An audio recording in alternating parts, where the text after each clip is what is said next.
Vivimos tiempos convulsos. Guerra en Ucrania y Oriente Próximo. ¿Hablamos? Hola a todos, soy Francisco García Campa y esto es Velum Artis, actualidad militar y geopolítica, el lugar de encuentro para aquellos que queremos saber lo que pasa en este convulso mundo. Ya hace más de 600 días, el mundo cambió con la llamada Operación Especial de Putin, la invasión de Ucrania, y hace unos días, el 7 de octubre, la Operación Inundación de Al-Aqsa vuelve a hacer brotar la sangre en una tierra que por desgracia siempre hubo muerte, pero ahora se está llevando ya a los niveles de una guerra. Hablamos de Oriente Próximo. Alguien pensará, bueno, son cosas independientes. La realidad es que el efecto el de la mariposa que da con las alas en China y hace un huracán en España, yo nunca creo en él, pero algo de razón tiene. Es decir, el mundo son vasos comunicantes y cada vez existen menos dudas de esa comunicación, por lo menos mediante un agente intermedio que es el régimen de los ayatolás, ¿no? Que es Irán. No es algo que solo pensemos los que hablamos de la guerra, los analistas profesionales también lo dicen, pero sobre todo nos lo dice las propias declaraciones de muchos políticos de alto nivel, tanto de Israel, de Ucrania y de los Estados Unidos. Es la gran vinculación entre los dos conflictos. Hace poco, un líder del partido Likud amenazó directamente o vino a decir que debido a la ayuda de Irán o el impulso de Irán a Hamás en los ataques del 7 de octubre, la ayuda militar a Ucrania sería muy grande. El problema que tiene Israel es cómo es capaz de tener una guerra y a la vez ayudar. Las ayudas a veces no es necesariamente una ayuda material, puede ser una ayuda tecnológica o de información. Por lo tanto, ya se está vinculando por ahí los dos conflictos. Por el otro lado, el propio Instituto de Estudios de la Guerra americano, el ISW, en su página web, ya desde hace tiempo, tiene un seguimiento, os la voy a mostrar, a los tres grandes conflictos que según ellos podían hacer sangrar al mundo. Por un lado tienen Irán Update, que es la actualización de Irán, la ofensiva rusa y las campañas, y el conflicto China-Taiwán. Y más abajo, si bajamos más, de vez en cuando aparece en alguna de sus páginas un seguimiento al yihadismo terrorista, ¿no? A los grupos yihadistas. Lo interesante es aquí, este Irán Update, es que aquí es cuando entra en juego las milicias palestinas y también entra en cuenta Hezbollah. Es decir, para Estados Unidos, lo que está sucediendo con Hamás en Israel no es un conflicto palestino. Ellos, desde el punto de vista de los estudios de la seguridad, lo derivan al conflicto con Irán. Todo es una guerra proxy, como ya os conté en muchos programas aquí en Velum Artis,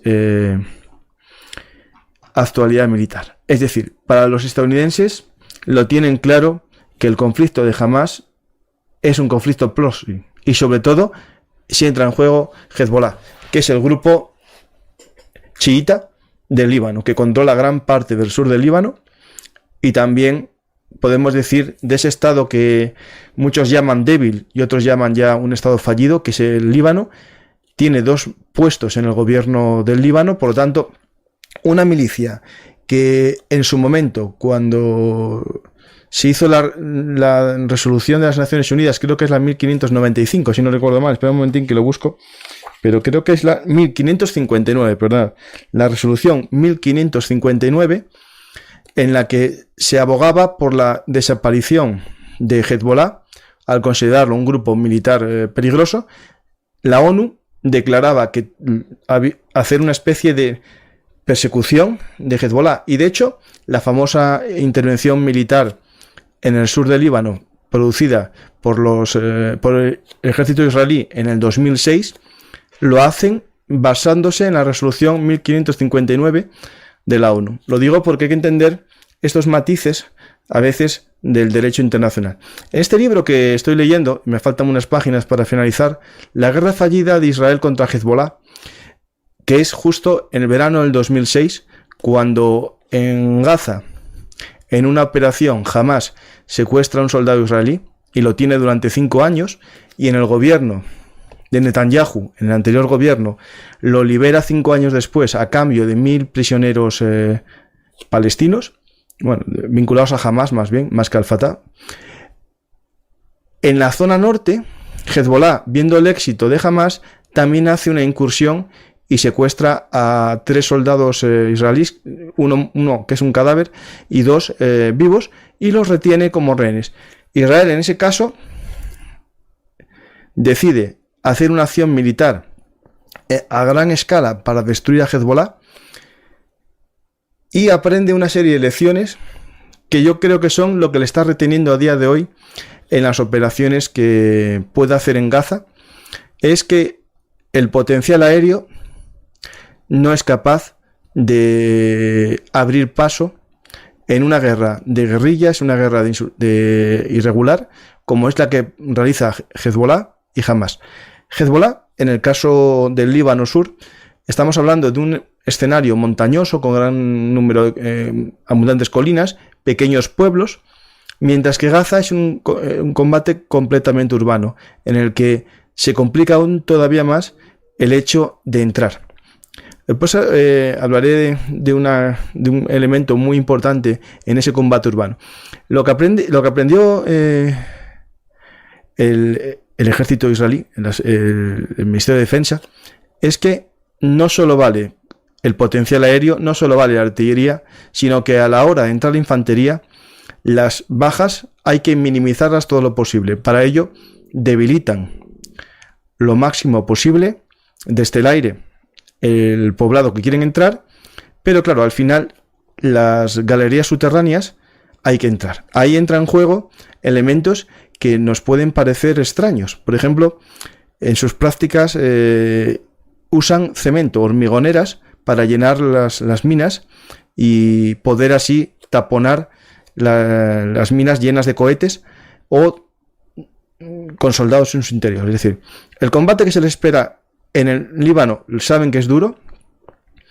Pensaron, tras abandonar el Líbano, que esa franja de seguridad no tenía mucho valor. Ahí fue cuando entró en mano las Naciones Unidas y el contingente español para asegurar a Israel que en esa franja no se iba a posicionar Hezbollah y sus cohetes. La realidad, como ya estamos viendo, no es así. Y de esas montañas que en teoría estaban en la antigua franja de ocupación, porque vale, esto es que siempre un poco al pasado, ¿no? En el 82, cuando el Líbano entra en una guerra civil, Israel decide entrar en ayuda de los cristianos, de la llamada falange cristiana del Líbano, contra los refugiados palestinos que se habían organizado en torno a la OLP y habían puesto en peligro al propio Estado libanés.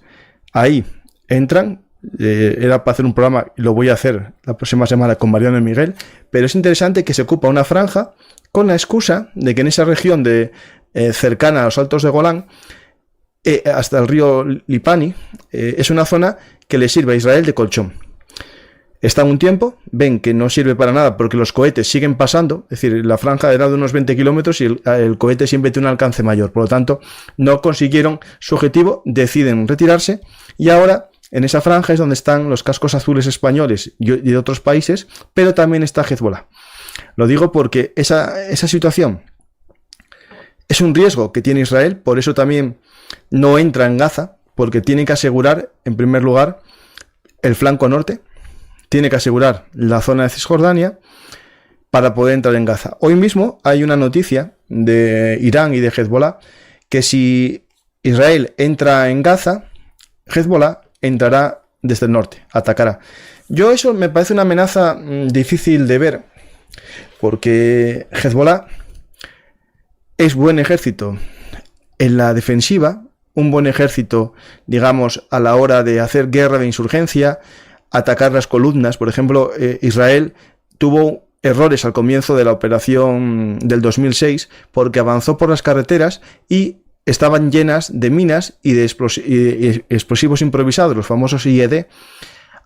En la siguiente parte de la campaña del 2006 decidieron hacer sus propias carreteras. Avanzaban en carreteras hechas por los Caterpillars. Espera un momentín, que no descargue la foto de los Caterpillars. Un segundo. Los Caterpillars israelíes, que son muy famosos, son los D9, apodados Dubi, una excavadora ordinaria reforzada y blindada con componentes extras que le permite, aparte del trabajo ordinario de zapadores, como puede ser lo que os estoy comentando ahora, de abrir una carretera, le permite entrar en combate urbano. Están reforzados antiminas, también tienen las típicas rejas para evitar los sistemas anticarro de plasma, y tiene también un sistema de blindaje de varias generaciones. Depende de cada modelo. Os voy a poner los distintos modelos de excavadora.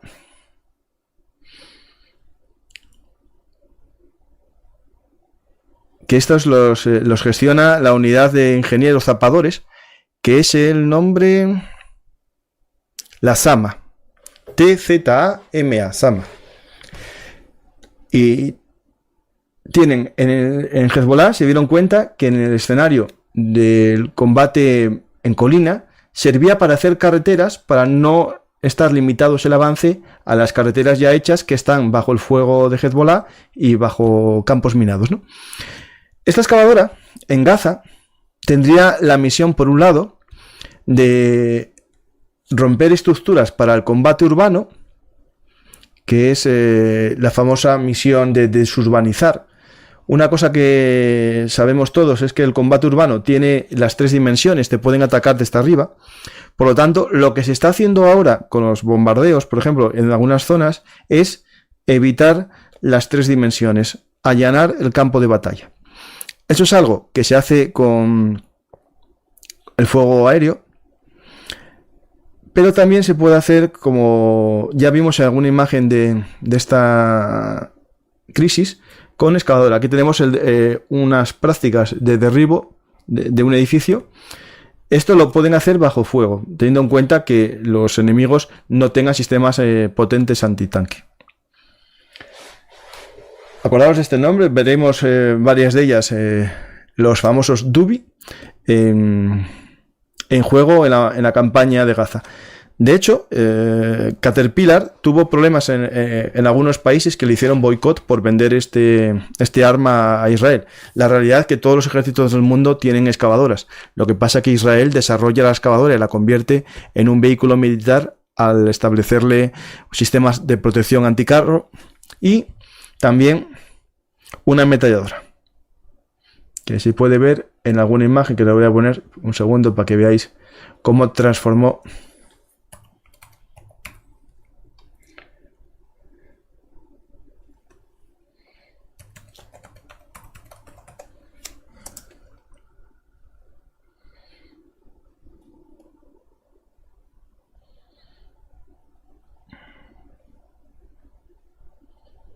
Aquí podéis ver la ametralladora de la Caterpillar.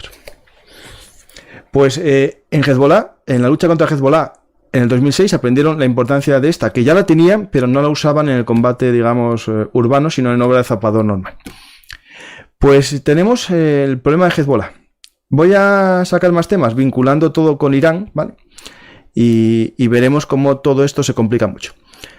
Justo estos días, en Irak se produce un ataque con drones a dos bases estadounidenses, bases iraquíes en las que hay tropas estadounidenses a día de hoy, en un claro mensaje, ¿no?, de provocación a Estados Unidos. Acordaros que en un ataque anterior en el que sufrieron bastantes bajas Estados Unidos en una base fue cuando mataron al líder de las milicias Al-Quds. Pero unido a esto, que ya por sí nos parece preocupante, es decir, que estén atacando a una base estadounidense en Irak, milicias proxy iraníes, aquellas que ya os conté en el programa con Mariano y Miguel, que lo busquéis aquí si no lo visteis, hay algo que complica todavía más. En la zona norte, hoy se activan combates a cierta escala entre kurdos y el ejército iraquí. Sabemos que los kurdos están apoyados por los Estados Unidos y hasta ahora, bueno, tenían unas relaciones desde la caída del ISIS más o menos estables con el ejército iraquí, más o menos estables, no significa que no haya habido enfrentamientos, pero ahora que el ejército iraquí está cada vez más en manos de un gobierno claramente chiita, todo esto se está complicando. Es decir, al final Irak, su política está tendiendo completamente hacia Irán. Hay sueños incluso de una unificación de los dos estados en una especie de pan-Persia o pan-Irán en este territorio de Basora, más que de Bagdad, pero bueno, hay milicias que piden toda esa zona. Lo quiero decir porque esto se está calentando en todos los aspectos. Tenemos problemas ya internos en Irak, luchas de los kurdos que son casi independientes, más que autónomos. Tenemos Irán y sus milicias atacando las pocas bases estadounidenses que tienen en Irak. Tenemos hace poco también la noticia, que seguro que os hicisteis todos, os enterasteis, de que un barco estadounidense derribó 3 misiles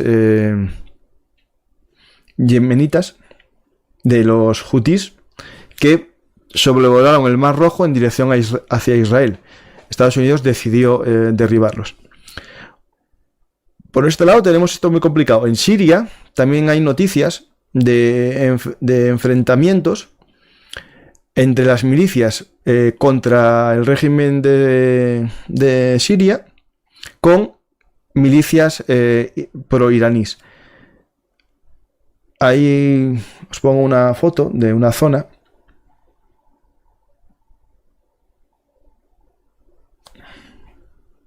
En la ciudad de Deir ez-Zor, en el puente Marat, al parecer, por ciertas fuentes prosirias, hablan de un gran convoy de tropas estadounidenses y también tropas contra el gobierno de Al-Assad, movilizándose en esta zona. Es decir, puede recomenzar una ofensiva contra el gobierno de Al-Assad. Alguien dirá, ¿pero qué pasa aquí? No, es que aquí ya hay soldados estadounidenses hace tiempo en este campo petrolífero que incluso en su momento se enfrentaron a los wagneritas en una batalla en la que fallecieron más de 300 soldados de Prigozhin contra los soldados estadounidenses. Ahí hubo un ataque, de hecho es una historia muy interesante. Atacaron tropas sirias junto con wagneritas a una base de los rebeldes, digamos, amigos de los estadounidenses, y Estados Unidos, cuando vio que en las comunicaciones de radio hablaban ruso, se puso en contacto con Moscú. Moscú dijo que no eran suyos, que no eran soldados, que no eran suyos, y entonces fue cuando Estados Unidos, con A-10, con Tomahawk, con apoyos, con los aviones C-130, esos que tienen el cañón artillado, que no me acuerdo el nombre, mataron a más de 300 wagneritas en el único enfrentamiento real entre Estados Unidos y los famosos mercenarios de Prigozhin. Fue en esta zona del campo petrolífero. Vamos a complicar más todavía la situación, ¿no? Tenemos esto. Hoy, en los acuerdos que se intentaron negociar entre Estados Unidos, Israel y los países vecinos, tanto Egipto como Jordania siguen negándose a aceptar refugiados palestinos.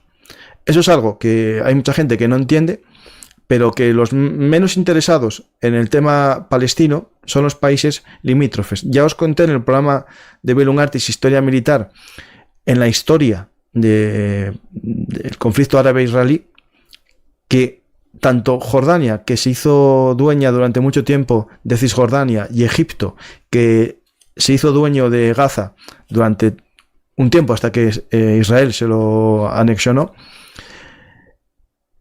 se niegan a aceptar más refugiados palestinos. ¿Por qué? El ejemplo más claro lo tenemos en el Líbano. En el año 70, la gran llegada de palestinos que se organizaron en torno a la OLP puso fin al gobierno libanés y dio comienzo a un estado fallido que todavía a día de hoy lo seguimos viviendo con el papel de Hezbollah en ese territorio.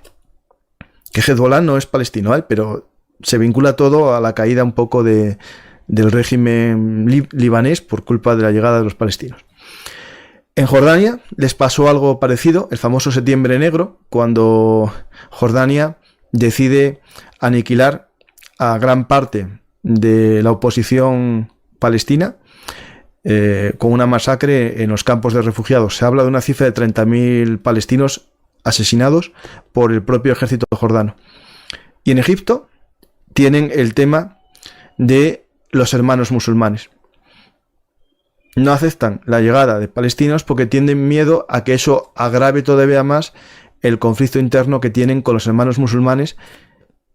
Y por ejemplo, hoy mismo, en un fuego de mortero desviado o un error, Israel mató a un soldado egipcio. Egipto, en una nota de prensa oficial, entiende que es un error y no se queja de los sucedidos. Es decir, nadie quiere guerra entre Israel y Egipto, ni los propios egipcios, ni los propios israelíes. Hoy murió o está herido grave un soldado egipcio y no pasa nada. Porque para ellos el verdadero enemigo es el yihadismo fundamentalista. Lo digo por Hamás, porque esto hay que entenderlo bien claro, que no hablamos de la OLP, sino de Hamás. Hamás es un grupo terrorista. Y yo cada vez lo tengo más claro, viendo los vídeos y viendo, por ejemplo, una entrevista que tengo en mi Twitter. No la quiero subir porque tiene derechos de autor. Es una entrevista que le hace una chica de un canal de Arabia Saudí al líder de Hamás, al líder en Siria de Hamás, y le pregunta más o menos, pero ¿por qué quieren ser como el ISIS y hacen lo mismo que el ISIS? ¿Y por qué comenzaron una guerra cuando estábamos en paz? ¿Qué buscan? Sí, que lo que buscan que es que maten a palestinos. Le suelta eso en la cara al líder de Hamás, una periodista árabe, una periodista de una emisora importante en Arabia Saudí, porque nadie está de acuerdo en el fondo de las grandes de los gobiernos de haber roto los pactos de Abraham. Los acuerdos de Abraham era una vía para la paz, se estaba muy cerca y por culpa o es la causa romperlo, fue este ataque. Yo cada vez lo tengo más claro que el único beneficiado de la ruptura de los acuerdos de Abraham es Irán, que es el que está detrás tanto de Hamás como de Hezbollah. Pues tenemos esto que se complica mucho. Y después podemos... voy a ver si me queda algo de esta zona por aquí, porque hay mucho que contar, pero casi prefiero vuestras preguntas, porque quiero limitar un poco la duración del programa. Un segundo,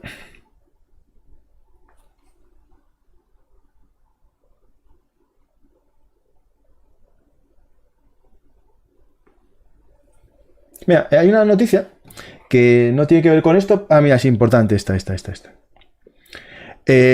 Más o menos, muchos medios de comunicación, en este caso es un diario israelí, refleja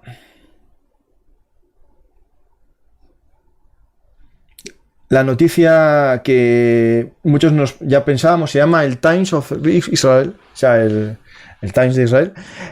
Viene a decir que según los informes, las autoridades vieron señales de un problema 2 horas antes del ataque de Hamás. El Shin Bet, es decir, el Servicio de Inteligencia Interior o de Seguridad Interior, vio señales de una posible acción de guerra, pero no dio la voz de alarma y decidió esperar hasta la mañana. Es decir, no estamos hablando que lo supiese durante meses, sino 2 horas antes debió haber movimiento y pensaría que no iba a ser a gran escala o que iba a tardar más tiempo, y en vez de movilizar a los soldados a las 4 de la mañana, decidió esperar a la movilización un poco después. Sí que dicen en la noticia que mandó unas tropas para aumentar un poco la defensa de la frontera, pero no tomó en medida o no tomó las medidas reales a la amenaza real. También hay muchos medios, y este medio hace eco de ellos, es el hecho de que al parecer los servicios de inteligencia de Egipto ya le habían informado del peligro también unos días antes. De un posible golpe, ¿vale?, por parte de Hamás en Gaza. También son los egipcios. Bueno, hace unos días hablamos de que el propio jefe del servicio del Shin Bet había pedido disculpas y que, bueno, que se echaba a sí mismo la culpa por no valorar bien lo que está sucediendo. Alguien pensará, ¿por qué están tardando tanto en comenzar las ofensivas? En primero, porque ya os lo expliqué. Esto es un combate, una locura de combate urbano, y nadie quiere entrar. Ten en cuenta que Israel tiene por definición valorar mucho cada soldado suyo. Eso le implica no arriesgarlos sin haber asegurado el terreno. Hay también una noticia que están desalojando a miles de personas, porque eso también los israelíes tienen que desalojar a su población de los altos de Golán y de la zona limítrofe de Gaza. Y se creó una ciudad o una zona de campamentos que va a albergar a 30.000 refugiados en una zona, si os fijáis, costera, lo más lejos posible, tanto de Gaza como de la franja de los altos de Golán. Exactamente la localidad de Eliat.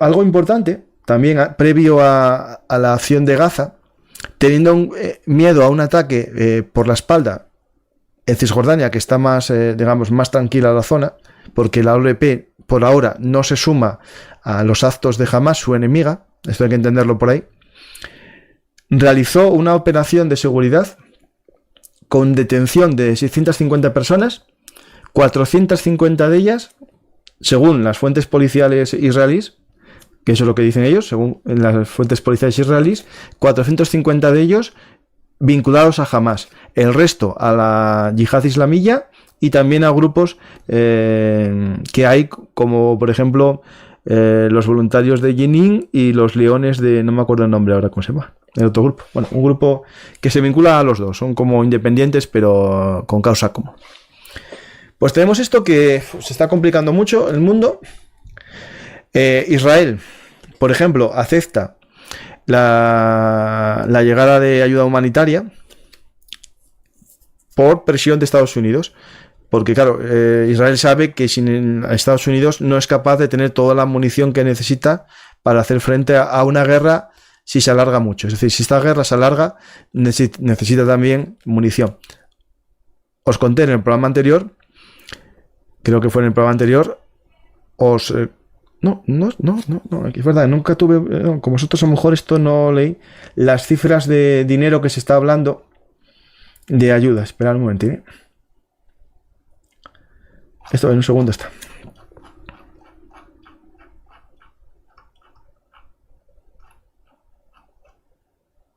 Está en el Twitter de Belungartis, si queréis verlo. Y no sois habituales de Twitter, pero si tenéis Twitter, saber que Belungartis tiene Twitter. Y ahí tenemos lo siguiente.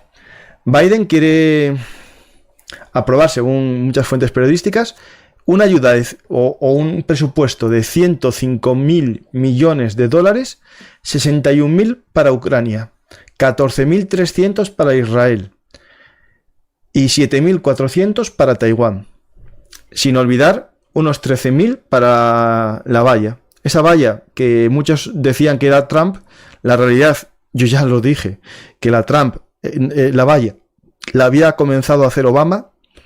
Trump lo que quería era finalizarla y ahora, ante la presión migratoria de los países centroamericanos, la quiere aumentar el propio demócrata Biden. Lo digo porque hay cosas que la gente es muy maniquea, muy simplista y solo echaron la culpa a Trump de la valla cuando realmente la empezó Obama. Pues tenemos ese tema, y Taiwán siempre está en medio, Taiwán. De hecho, en el tema de Taiwán, El ISW hace un seguimiento muy, muy fuerte o muy potente a las elecciones en Taiwán. Voy a poneroslo ahora para que lo veáis.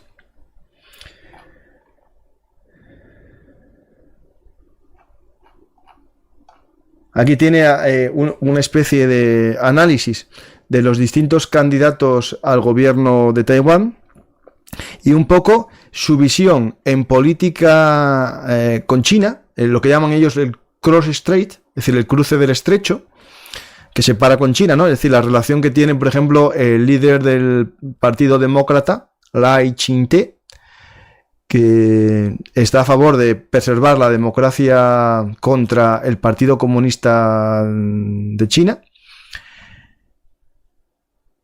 Y bueno, buenas relaciones con Estados Unidos. El candidato del Partido del Pueblo de China, de Taiwán, perdonad, que quiere diálogo con la China comunista. Y bueno, Estados Unidos no lo ve hostil contra la China comunista, por lo tanto lo ve con ciertas alianzas. Después está el Kuomintang, que es el partido nacionalista chino, que promueve también cambios y diálogo con la relación con China y que tiene muy buena alianza con los Estados Unidos. Y después hay un independiente, Guo Taiming, que también promueve el diálogo y que tiene vínculos o quiere aumentar los vínculos económicos y tecnológicos con Estados Unidos. Y un poco ahí tenéis este tema de Taiwán que a los estadounidenses les preocupa mucho. Recordar el giro hacia Asia, que ya con Hillary Clinton, como secretaria de Estado, se había comenzado, y ahora mucho más. Taiwán es el centro de atención de Estados Unidos, pero el resto de lugares también les da cierta gran importancia, es decir, sus...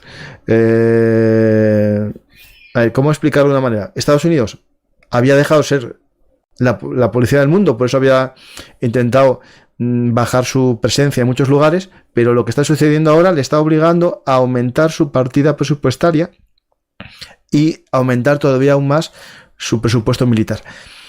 Hay gente que dice que es una muestra de la debilidad de Estados Unidos, pero otros analistas están mostrando que Estados Unidos va a hacer todo lo posible para que su visión del mundo, es decir, la visión democrática del mundo, no fallezca. Va a hacer todo lo posible para que eso no suceda. Por lo tanto, puede que lo que están haciendo ahora le haga más fuerte a los Estados Unidos, según muchos analistas, no exactamente estadounidenses. Bueno, es un tema complicado, porque, por ejemplo, el canciller alemán también hizo unas declaraciones bastante fuertes estos días, y muchos países europeos también están haciendo cada vez vínculos más fuertes con Estados Unidos, con Israel, en vez de alejarse de ellos, ¿no?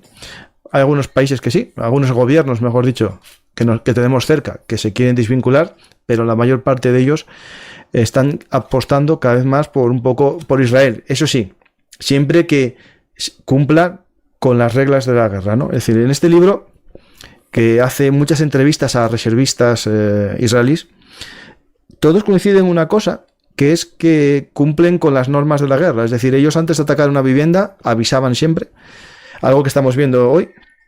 Otra cosa es que no salgan. Claro, si no salen, pues hay un problema que tenemos cuando un grupo terrorista usa a su población como escudo, ¿no? Es decir, y también cuando la propia población quiere ser escudo. Claro, esto es un tema muy complejo.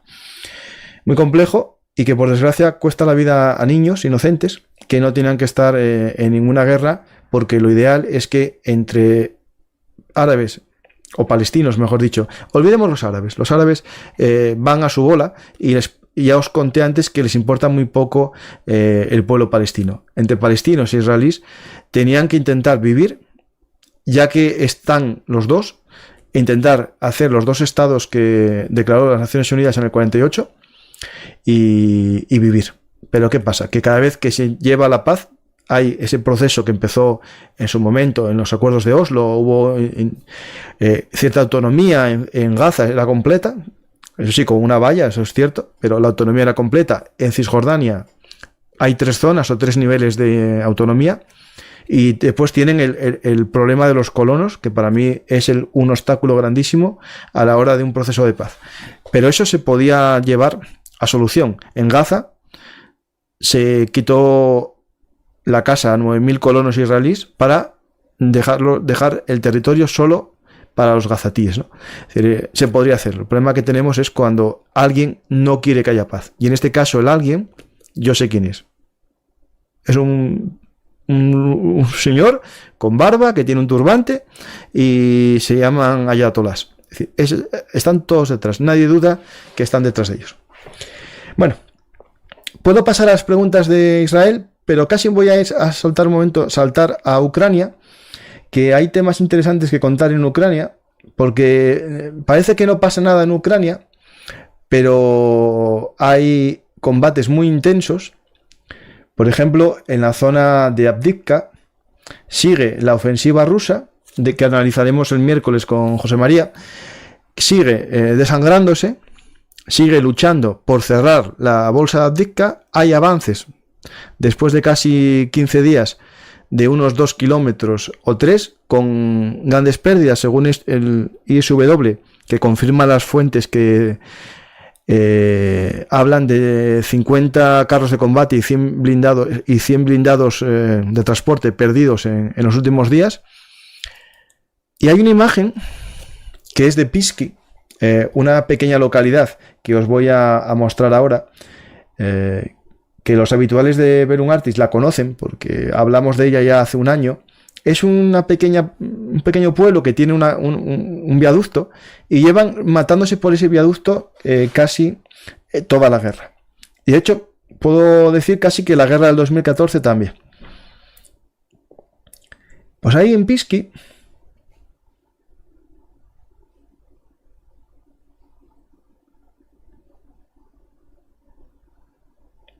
tenemos una escena que deja mucho que pensar. Alguien me insultará, como siempre, está acostumbrado, pero por tanto no me importa. Pisky. ¿Dónde está Pisky? Aquí, Pisky. Aquí tenemos el frente de batalla de Pisky. ¿Lo veis? ¿Estáis viéndolo, no? Vale, ahí está. El frente de batalla de Pisky. Tenemos en Pisky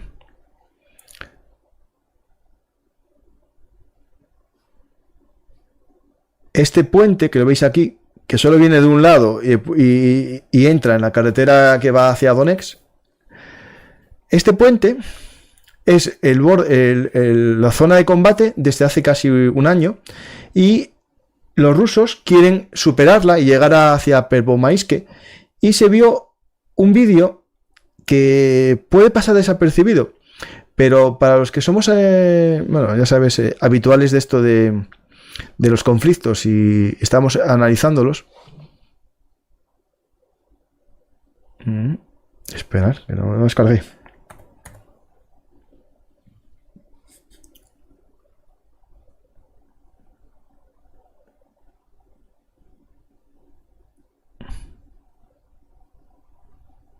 Vale, aquí está.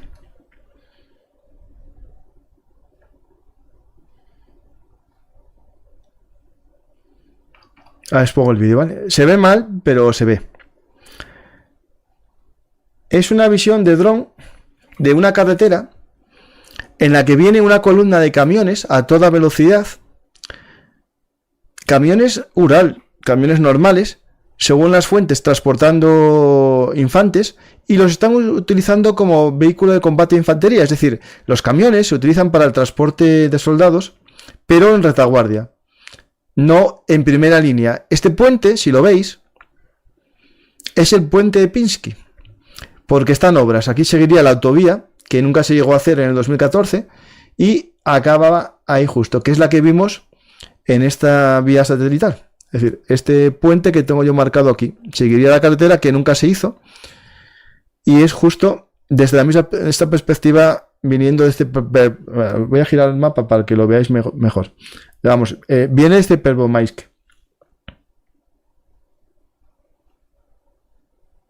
¿Ah? Y ahí lo vais a ver cómo los camiones se meten casi hasta la primera línea de batalla.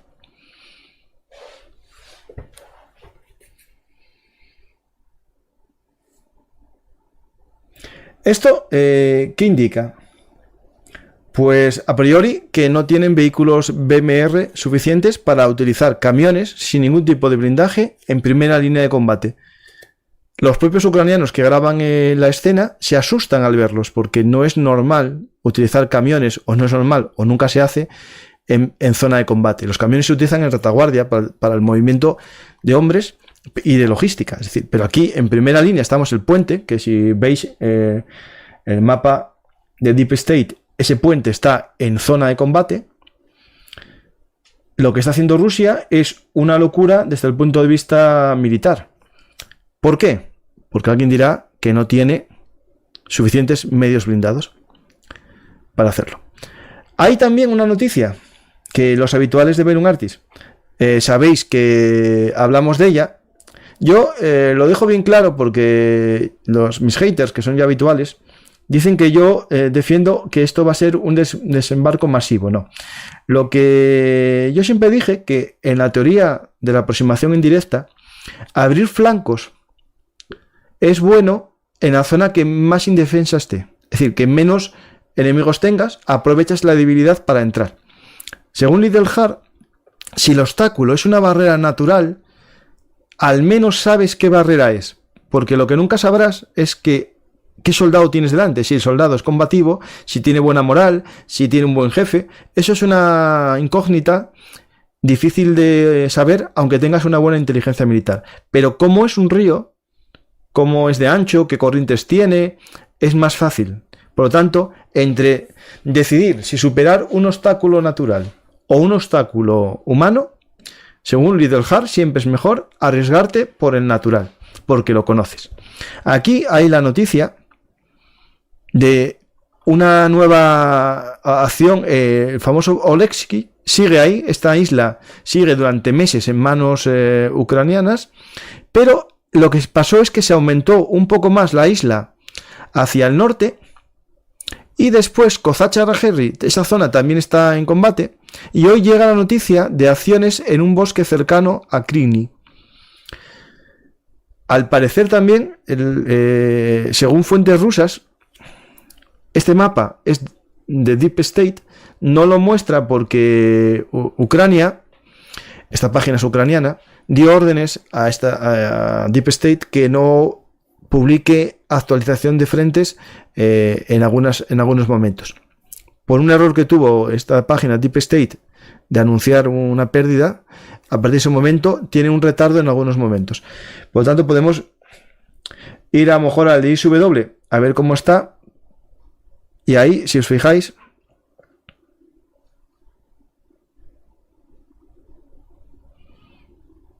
tiene una gran cabeza ya más grande de ocupación en la zona esta de Kozacha-Rajerri y sobre todo en Kryvyi. En Kryvyi ya hay un desembarco en tierra, ya se combate en tierra. Esto es a pequeña escala, ¿vale? Eso siempre lanchas, en Zodiac, algún vehículo, dicen las fuentes rusas que llegó a entrar en algún tipo de lancha. Y ahora os voy a mostrar una cosa que están moviendo en redes sociales los ucranianos. Eso no significa nada, puede ser que lo muevan solamente para generar más miedo a los rusos, pero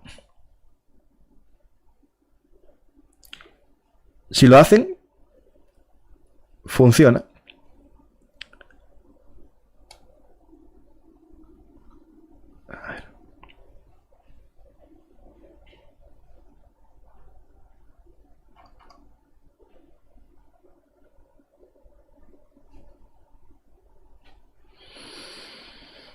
Un segundo.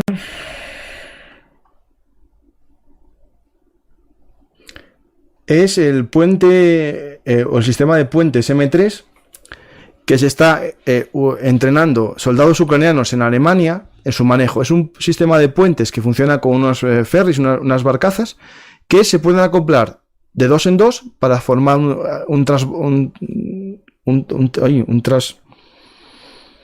transbordador que puede llevar un Leopard o un carro de combate grande, y después se pueden unir varios de ellos hasta un puente de 100 metros. Es decir, esto lo está moviendo hoy los canales ucranianos porque compraron varios sistemas de estos a la empresa General Dynamics Land System. Y estos están a punto de llegar al Dnieper. Lo digo porque esto es una noticia que ahora se anuncia para meter miedo a Rusia. A Rusia esto le va a obligar a derivar tropas de otro frente, que ya tiene pocas y escasas, para tapar aún más el Dnieper. Eso es la importancia que tiene el Dnieper como frente, porque es un frente desorganizador. Es un frente que obliga a Rusia a derivar más tropas. De hecho, según un informe del ISW, las tropas de esta zona son de peor calidad que las que están en la zona, por ejemplo, de Verbove y Robotini. Ahí está lo mejor que tiene del ejército, mientras que en la zona del Dnieper tiene guarniciones de segunda. Ahora va a tener que decidir si seguir con guarniciones de segunda o derivar tropas de mejor calidad. Estos vídeos que muestra Ucrania son para eso, son para obligar a debilitar una zona para fortalecer esta. ¿Qué más cosas tengo de Ucrania?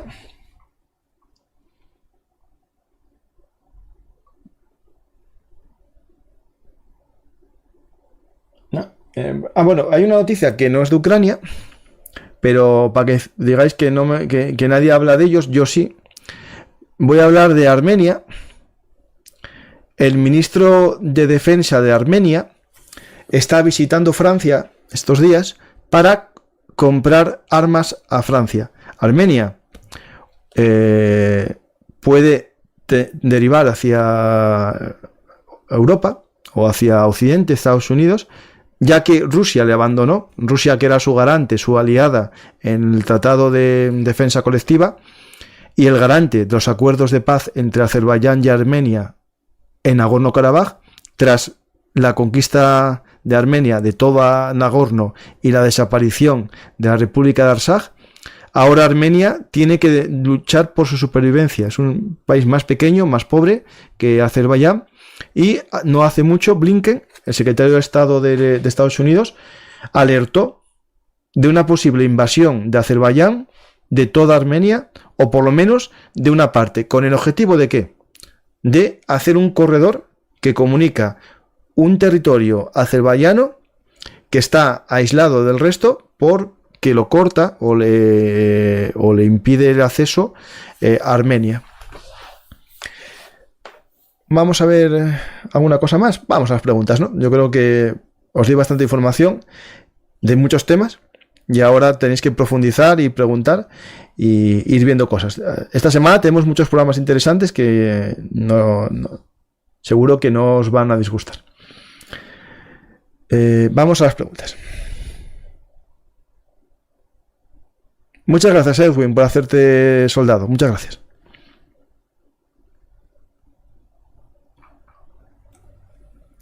¿Crees que Israel puede permitirse una guerra urbana con la poca población que son y los frentes que se le pueden abrir?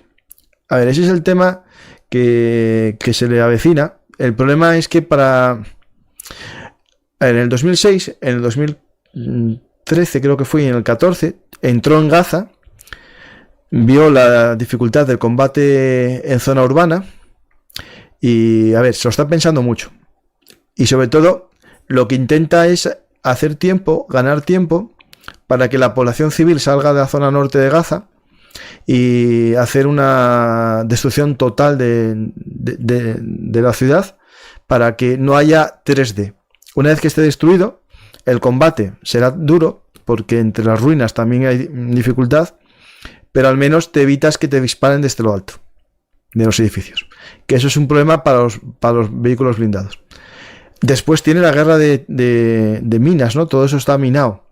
Ahí no creo que entren los israelíes al combate bajo tierra. Ahí, salvo que tengan pensamiento de que haya rehenes, lo más lógico es que entrasen a cegar la mina, a volarla, inundarla, echarle hormigón, que es algo que está en los manuales, o con una excavadora taponarla, ¿no? Es decir, es complicado. ¿Por qué cogieron tantos rehenes los terroristas de Hamas? Para esto, para que Israel, cuando entre, tenga dudas de que en cada mina, en cada cueva, en cada túnel del metro de Gaza, haya un rehén. Por eso se llevan los cadáveres. Los cadáveres se los llevaron porque cuentan. Es decir, tú no sabes tampoco si el cadáver está vivo o muerto. Ahora sí, porque hay tantos vídeos y tantas grabaciones que se están sacando muchas conclusiones. Pero si no llegan a grabárselo, en el 2006 Hezbollah secuestró un cadáver y Israel pagó por él como si estuviese vivo, hasta el final que se enteró.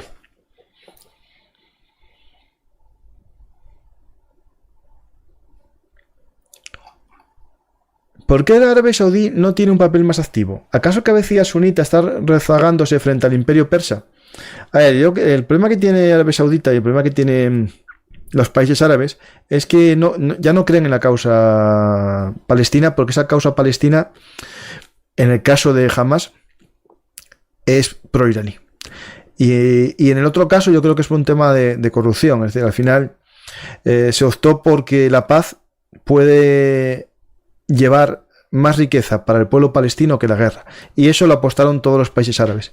Otra cosa es la población. La población es distinta a las élites, ¿no? Las élites, yo creo que creían de verdad en los acuerdos de Abraham, y Arabia Saudí también creía, y de hecho estaba a punto de firmar.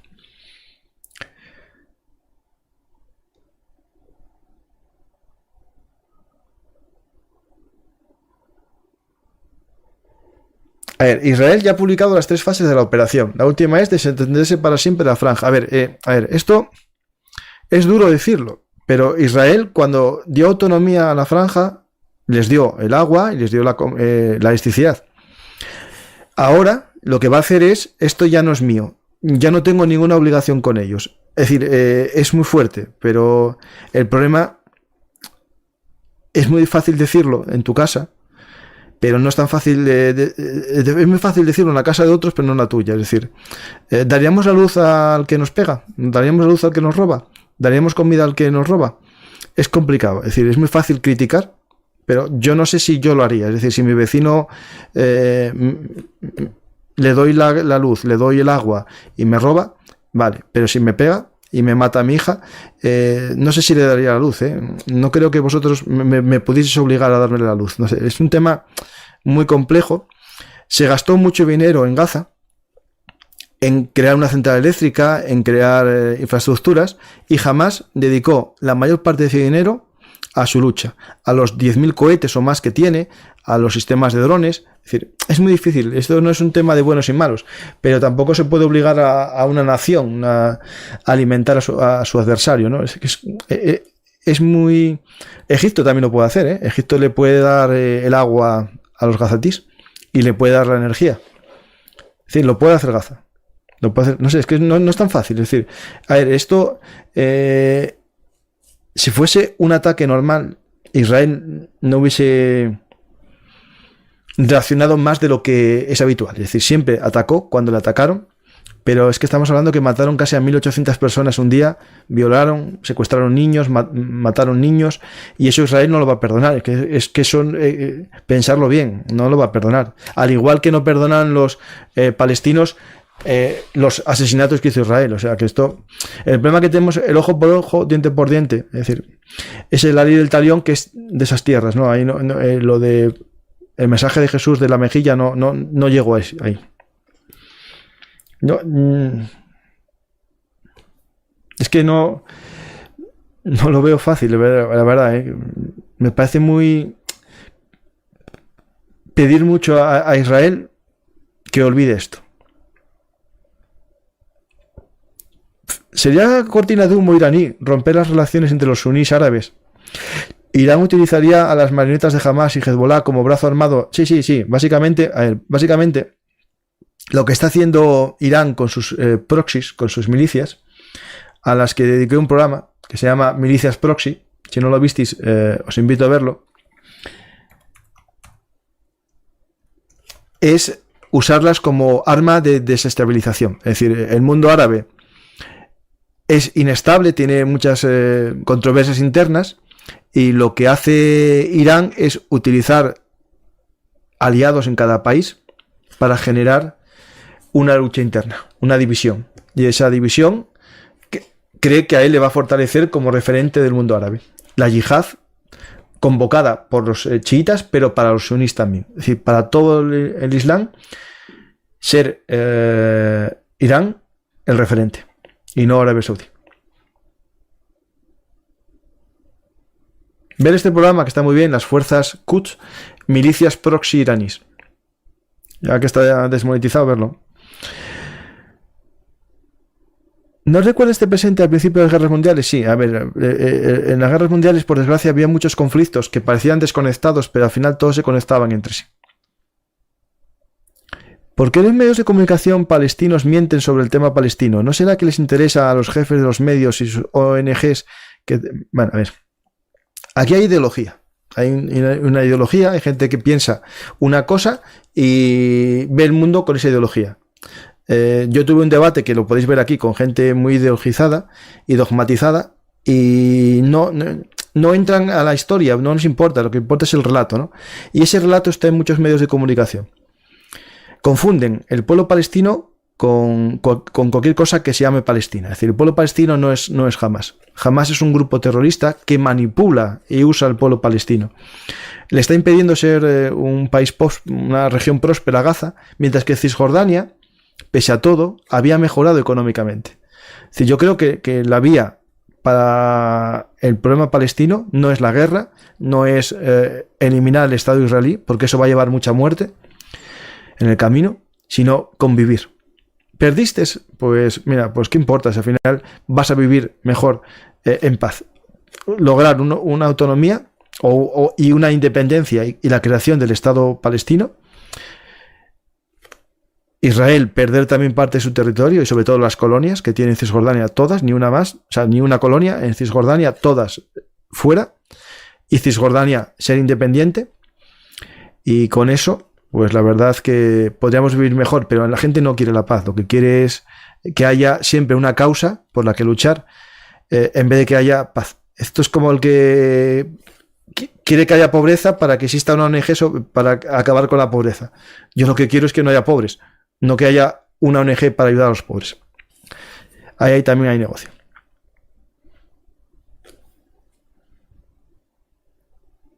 Si Irán pierde Gaza, pero gana Irak, ¿es un buen negocio? Sí, claro, sí. A ver, ten en cuenta en población, en petróleo. Todo Irak es mucho más importante que Gaza. A ver, Gaza lo que tiene es el simbolismo de ser la espada de Damocles contra Israel, ¿no? Contra su gran enemigo, ¿no? Pero pensarlo bien. Irán, si consigue Irak, tiene acceso directo a Arabia Saudí. Ya podría entrar en guerra directa con Arabia Saudí por tierra. ¿Por qué creéis que en su momento, cuando lo de Kuwait, Estados Unidos dejó entrar tropas a Arabia Saudí? Porque Arabia Saudí tenía miedo a Irak. Irak es un país muy grande, mucha población, comparado con Arabia Saudí.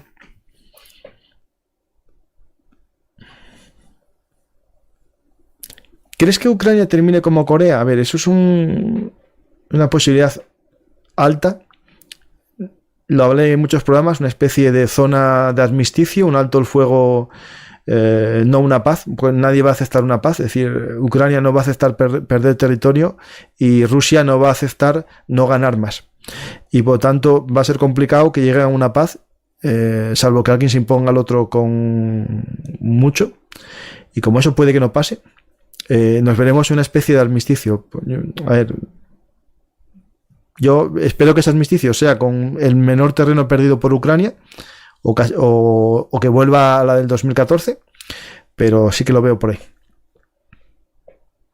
¿Sabes si se volvió a usar Atacans? Bueno, aparte de en Verdians, me suena que sí, que lo vi en algún sitio, pero no te puedo decir el nombre.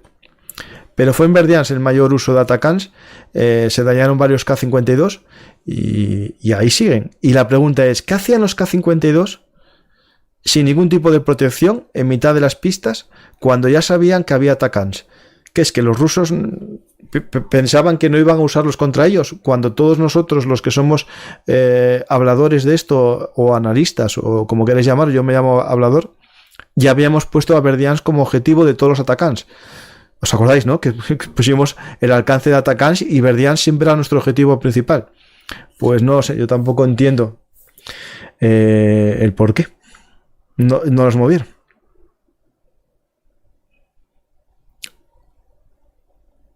Hola Paco, ¿viste lo de los buques chinos en la zona? ¿En la zona a qué te refieres? ¿A Yemen o a Israel? Decírmelo.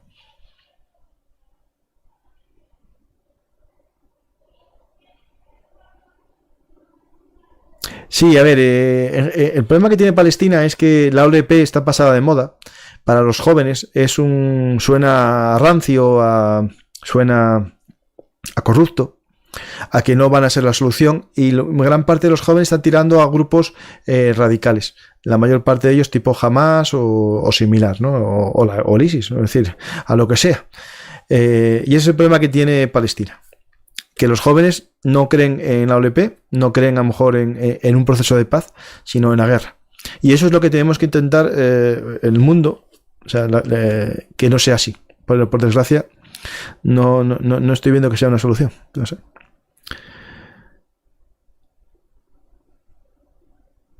Sí, la Unión Europea va a seguir mandando a Gaza, sí, sí, sí. Se había dicho que no, pero al poco cambiaron de opinión por presión de algún grupo político. El problema de la ayuda es que no se está gestionando. Es decir, cuando se manda dinero, el dinero se desaparece como muchas veces en muchas ayudas internacionales. Pero esta vez, en vez de ir al saco de un gerifante corrupto, se va a hacer armas, minas, túneles y drones, ¿no? Y a mantener un grupo de milicianos, ¿no? Eso es algo que habría que analizarlo muy bien y limitar o auditar muy bien todo tipo de ayuda, ¿no? Porque estamos hablando que no lo gestiona la OLP, esto lo gestiona Hamas, que es el Estado de Gaza. En Gaza existe un Estado. Cuando alguien dice, ¿por qué se ataca a Gaza por un grupo terrorista? No, es que es un grupo terrorista, no, es el Estado. Es decir, los ministros de Sanidad, el ministro de Educación, es de Hamas, es la autoridad Hamas, es decir, el ente que gobierna Gaza no es la OLP, es Hamas. Por lo tanto, es un Estado que podemos decir que está en manos de un grupo criminal. Pobre gente que está allí.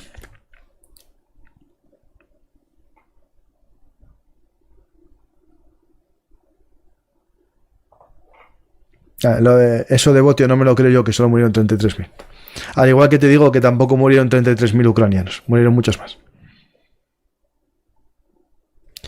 Hoy un vídeo comentaba que hubo una acción de un comando israelí y liberó a muchos rehenes, pero no he encontrado nada relativo hasta ahora. No me suena, no me suena. Sé que se liberaron rehenes, pero por intercambio o por presión de Estados Unidos. Se liberaron mujeres israelíes estadounidenses de doble nacionalidad, pero no me suena de los comandos hoy. A ver, algo que es importante es que Israel ya hizo operaciones de comando en Gaza. Mató al ministro naval de la Marina en un ataque de los comandos navales. Y en el 2006, en el Valle de la Bekaa, entró con helicópteros e intentó capturar a un líder de Hezbollah a 100 kilómetros de profundidad. Es decir, entró con helicópteros 100 kilómetros. Es decir, estas cosas se pueden ver, pero claro, es que Gaza tampoco vale para una operación de helicópteros, porque nos encontraríamos a un Black Hawk derribado como en Somalia, es el mismo escenario.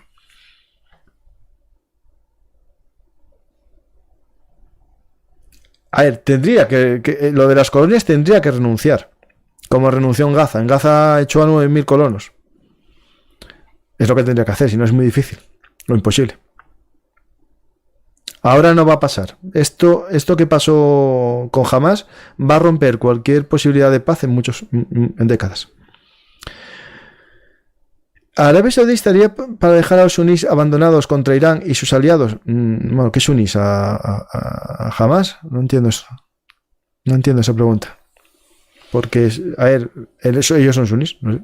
No, yo creo que no entiendo esa pregunta. Por ejemplo, en Yemen, Arabia Saudí entró para echar a los hutís, que son pro-iraníes. Y sobre los hutís tengo un programa que explicamos el hecho, y es un claro ejemplo el Yemen de que Arabia Saudí interviene a favor de las minorías, de los sunís, mayoría o minoría.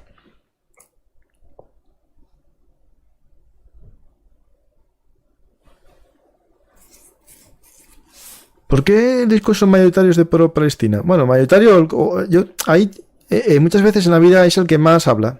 No significa que el que más llama la atención que sea el que más habitual, ¿vale? Porque ellos dicen que es al revés. Es decir, los que se manifiestan a favor de Palestina dicen que es para concienciar a la mayoría que son a favor de Israel, ¿no? Es decir, esto es un poco complejo, ¿no? ¿Quién tiene razón? ¿El que más grita o el que está callado? ¿Es posible que desate una guerra mundial o nuclear? Esperemos que no.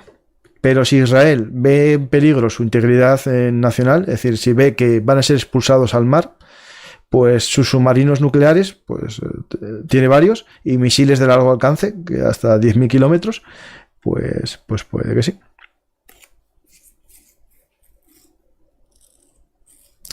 A ver, lo de Hamas, que fue apoyado en algún momento por Israel, hay filtraciones e incluso una confesión de un ex miembro del Mossad. Es decir, esto, bueno, por desgracia es así. Es decir, no te digo que no, porque no sería la primera vez. Pero que eso haya pasado no significa que tú estés a favor de lo que pasó después, ¿no? Es como la creación o el apoyo de Estados Unidos al Osama, ¿no? Pues lo mismo. Se les fue de la mano. No, me dejó. No, me dejó la señora, tú tranquilo. Me dejó. Pero poco, ¿eh? Yo de hecho tengo que colgar ahora. Es una bendita. ¿Puedes comentar el aspecto que Gaza en 1970 eran 100.000 personas y ahora son 2,5? A ver, es que los números son los que son. No hay un genocidio como tal. Hay un aumento de la población. Estamos hablando de gente que tiene 6 hijos y 7 de media. Es decir, hay un aumento de la población muy grande. En el momento de Gaza era la zona era un desierto, una zona muy poco poblada, y se llenó con 100.000 refugiados y poco más. Habría a lo mejor en total 150.000 o algo así. Después hubo el incremento hasta los 2 millones de ahora. Es decir, en el programa que hice sobre el nacimiento del conflicto árabe-israelí, las cifras no eran muy grandes. Es decir, israelíes 700.000, ahora son 9 millones, y los árabes eran 1,5 millones, 2 millones, y están por los 12 o 13 más los que están en la diáspora. Es decir, si hablamos de genocidio cuando desaparece una población, como en el caso de los armenios, sí, pero en este caso estamos hablando de otra cosa. Un apartheid, una discriminación, encerrarlos en una valla, como queráis llamar, pero esa palabra yo no la veo exacta.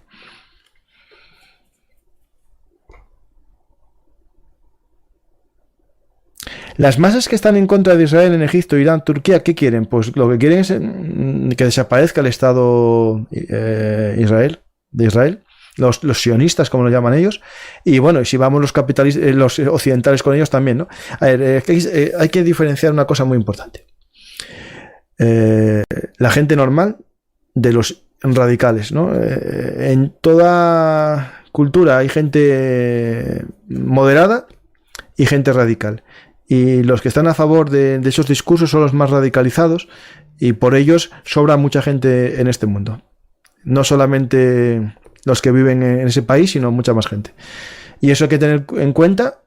Para eso está la policía, para eso están nuestros servicios de inteligencia, para ir acabando y metiendo en la cárcel o donde sea a ese tipo de gente que pone en peligro la seguridad de todo el mundo. No solo de nosotros, sino también de los propios países árabes, donde matan a lo que ellos consideran takfires. Es decir, un yihadista puede matar a todo un país porque considera takfir a su líder, y como ellos obedecen a un líder, a un presidente, a un rey, son takfires, y takfir es como el mayor anatema que se puede decir a una persona. Es como excomulgar, como una excomunión, pero más radicalizada todavía que en el mundo cristiano.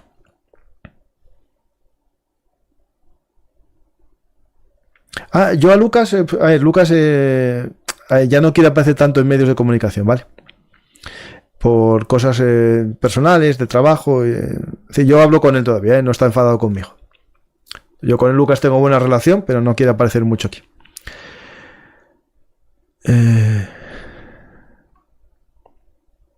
Bueno, vamos a finalizar, porque si no la pregunta de que para el divorcio, que ojalá no se nos pase, yo pido permiso siempre a mi jefa para que me deje, que es una bendita. Viva el Frente Judaico Popular, sí, y el de Liberación. Las posibilidades de una tercera guerra mundial, esperemos que ninguna, ¿vale? Prefiero equivocarme. Prefiero no que no haya. Pues muchas gracias a todos. ¿Qué hicieron los romanos por nosotros? No sé de todo, pero si no lo sabéis, leer a Cayo Mario, el tercer fundador de Roma, mi libro sobre romanos. Todavía quedan algunos a la venta en HRM Ediciones. En vuestra librería, exigirla que la tengan. Y si alguien lo quiere firmado, para saber qué hicieron los romanos por nosotros, pedírmelo a mí en cualquier correo electrónico o en la página web que tengo, que se llama franciscogarciacampa.com, creo que es. Ahí podéis pedir el libro también, ¿vale? Ahí lo tenéis. Y en breve saldrá mi segundo libro, que trata sobre la frontera norte de España y cómo se expandió la Nueva España desde Ciudad de México hasta Nuevo México. 200 años de historia de la Nueva España, de la historia española y americana conjunta. Pues me despido de todos vosotros. Espero que os haya gustado el programa. ¿Hay alguna pregunta? Espera, si es una pregunta importante. Hay pregunta por aquí. En Niepe lo cruzaron, sí. No a gran escala, no una operación de desembarco, sino que están tomando pequeñas posiciones que pueden servir perfectamente si se estabilizan, tanto el puente de Antonovsky, que tiene pilares, como base para un cruce a gran escala con los sistemas de pontones, ¿no? Pues muchas gracias a todos. Espero que os haya servido este programa para entender cómo está de convulso este mundo. Un mundo que, si me dicen hace 3 años que iba a pasar todo esto, pues tendría mis dudas. La verdad, no os iba a decir que sí, que lo sabía, porque no. Pero, por desgracia, cuando vi el desarrollo de la guerra de Ucrania, sabía de la necesidad para los que están en contra de Ucrania generar un nuevo foco de atención, y resulta que ya estalló. Estados Unidos no va a poder dar a Ucrania todo lo que necesita y se lo va a tener que dar también a Israel. Por lo tanto, sí que hay vasos comunicantes. Creo que os lo expliqué bien, me parece. Y si os ha gustado el programa, pues compartirlo en vuestras redes sociales, dar a me gusta, dejar un comentario, suscribiros al canal, a este y al de Historia. Y si queréis apoyarme, haceros mecenas aquí en Patreon, también en iVoox. Podéis invitarme a un café en Bizum o en el PayPal que aparece en pantalla, porque lo más seguro es que este programa me lo desmoneticen. Si no me lo desmonetizan, gracias, porque intenté no decir ninguna palabra prohibida. Pero claro, ¿cómo explico yo este convulso mundo sin decir palabras prohibidas? Porque no sé qué palabras están prohibidas. Y entonces, ¿cómo voy a evitar decir palabras prohibidas? Lo siento, pero es así de rocambolesco como funciona este mundo de unicornios y personas que piensan que el mundo es el mundo de Alicia en el País de las Maravillas, cuando realmente es otra cosa mucho más difícil, y los unicornios, de existir, podrían matarte con su cuerno. Gracias a todos y hasta la próxima oportunidad de hablar con vosotros en un programa en solitario de estos de Hablamos. Espero que os haya gustado y nada más. Gracias y hasta la próxima. Sí, y a las 22 horas, programazo con mi amigo Emilio Blanedo en el canal de Bellum Artis Historia Militar para hablar de las campañas navales. Muchas gracias, Josué, por hacerte capitán. Gracias. Operaciones navales en la Guerra de Secesión. ¿En dónde? En Bellum Artis Historia Militar. Si no lo conocéis, suscribiros. Un pedazo de programa. Os lo digo yo, que Emilio es magnífico para contarnos historias. También podéis ver sus programas sobre Tierra Santa, que os explica toda la historia de Palestina e Israel en 2 programas. Visitarlo. Gracias y hasta la próxima.